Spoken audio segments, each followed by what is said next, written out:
बिहार में चुनाव है, प्राचीन गणतंत्र की लिच्छवी जहाँ से गणतंत्र की शुरुआत होती है वो वैशाली है। और मेरे साथ भाषाविद, समाज वैज्ञानिक, इतिहासकार, जो भी कहिए, जो शब्दों की खुदाई करके भारत का इतिहास सब तक पहुंचा रहे हैं, डॉक्टर राजेंद्र प्रसाद सिंह हैं। सर, कैसे देख रहे हैं जो गणतंत्र की शुरुआत हुई, सम्राट अशोक का दौर देखेंगे, जो डेमोक्रेसी का एक सशक्त माध्यम था, बाबा साहब के संविधान के बाद वो लोकतंत्र बनाने में हम लोग कामयाब नहीं हुए? देखिए, अभी तो खैर आपने सटीक शब्द का इस्तेमाल किया, लोकतंत्र का। अभी तो बहुत सारी किताबों में पॉलिटिक्स के और गांव में, शहरों में अभी भी प्रजातंत्र प्रचलन में है। राजा जब नहीं हैं तो प्रजा कहाँ है अब देश में? तो प्रजातंत्र भी चल रहा है। एक अभी सेमिनार हमारे यहाँ हुआ था जिला प्रशासन का, उसमें हमने बताया था अभी मतदान शब्द भी धड़ाले से चल रहा है। मतदान करने की चीज़ नहीं है। भारत ऐसा देश है, यहाँ कन्यादान किया जाता है। घूर पके फेंकी हुई बच्ची है, दान कर दो जैसे तैसे। तो मत का यहाँ दान करने की परंपरा रही है। अब इसका सटीक मैं कहता हूँ कि मतदान को छोड़िए, मताधिकार, मत आपका अधिकार है, राइट है। तो मत देना, वोटिंग करना फिजिकल वर्क है। आंख से देख रहे हैं, हाथ से उठाए, बटन दबा दिए, ये फिजिकल वर्क है। यह ज़्यादा महत्वपूर्ण नहीं है।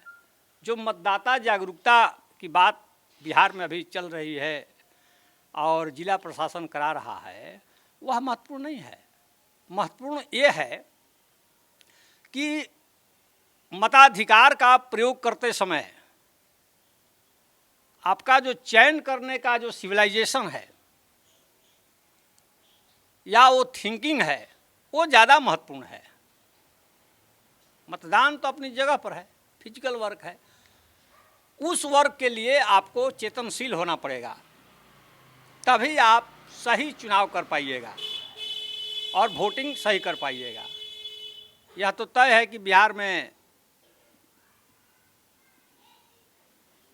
बिहार गणतंत्र का जन्म स्थल रहा है और गणतंत्र के सबसे बड़े पैरोकार गौतम बुद्ध थे और उनके समय में पूरी गणतांत्रिक व्यवस्था थी।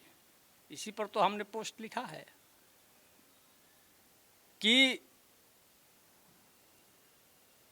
हमारे यहाँ के इतिहासकार आज भी मौर्यों के, नंदों के जाति और वर्ण खोज रहे हैं कि शूद्र थे कि क्षत्रिय थे कि ब्राह्मण थे। अरे भाई, मौर्यों के ज़माने में, नंदों के ज़माने में वर्ण व्यवस्था थी कहाँ? गण व्यवस्था थी। और ये अनावश्यक ऊर्जा इतिहासकार लगाए हुए हैं यही सब खोजने में, उलझुल चीज़ को। जो चीज़ थी ही नहीं वो आपको मिलेगी कैसे? और हजारों हजार पन्ना इसी में नुकसान कर रहे हैं इतिहासकार। ये जातिवादी इतिहासकार हैं, ये केवल जाति खोजने में रहते हैं। उसका क्या वर्क है, उसका क्या कंट्रीब्यूशन है देश के प्रति, इसके बारे में नहीं सोचते। जाति खोजो, जाति खोजो, ये कौन खुदाई है भाई? तो एक पश्चिम के विद्वान ने कहा है कि राजनीतिक गुलामी 2-4 पीढ़ी की होती है और राजनीतिक गुलामी में आदमी का केवल शरीर गुलाम होता है, दिमाग जो है वो स्वतंत्र होता है चिंतन करने के लिए। लेकिन सांस्कृतिक गुलामी 2-4 पीढ़ी की नहीं होती है। सांस्कृतिक गुलामी पीढ़ी दर पीढ़ी चलती है और यह केवल शरीर को नहीं बल्कि आपके दिमाग को भी गुलाम बना देती है। सर, उसी गुलामी का नतीजा है, आपने एक पोस्ट लिखा था कि इस देश में बीजेपी हो या कांग्रेस हो, ये बड़ी पार्टी नहीं है, ये पैसे वाली पार्टी है। बड़ी पार्टियां तो वो हैं जिनके पास जनमत है, जिनके पास जनता जिनके साथ है। हाँ, मैंने कहा था कि बीजेपी और कांग्रेस, देखने में आपको ये भ्रम हो रहा है कि ये बड़ी पार्टियां हैं। ये बड़ी पार्टियां नहीं हैं। ये मुख्य रूप से ये ब्रोकर हैं, जो स्थानीय जो पार्टियां हैं, जिसका व्यापक जनाधार है। अब यहाँ बिहार में चुनाव हो रहा है, आप देख लीजिए कि कांग्रेस ने राजद को पकड़ा है। चूँकि राजद का अपना व्यापक जनाधार है, तो कांग्रेस का कोई स्वतंत्र वोट बिहार में नहीं है, कैडर वोट नहीं है।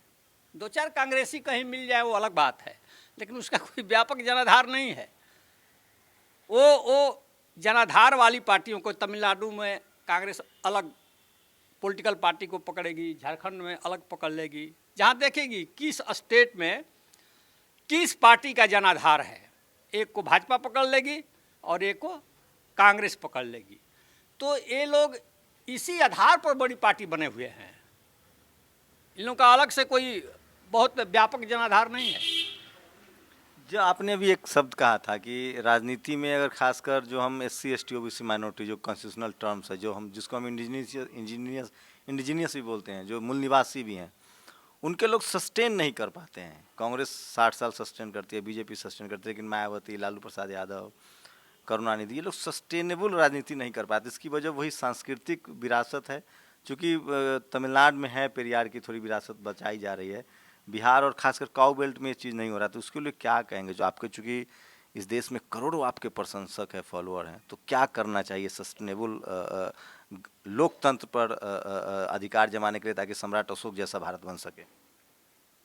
देखिए, सबसे बड़ी चीज़ है कि इसमें आपका जो चिंतन करने का लेवल है, जो स्तर है, उसको ऊंचा करना पड़ेगा, एजुकेट होना पड़ेगा, चेतनशील होना पड़ेगा। इसके अभाव में कोई भी पार्टी, कोई भी पॉलिटिकल पार्टी लंबे समय तक शासन नहीं कर सकती है, असंभव है। ये लोग तो फूट डालो और राज करो की नीति पर ये लोग चल रहे हैं। SC को ST से, ST को OBC से लड़ा कर और राज चल रहा है लंबे समय तक, लंबे समय से चल रहा है।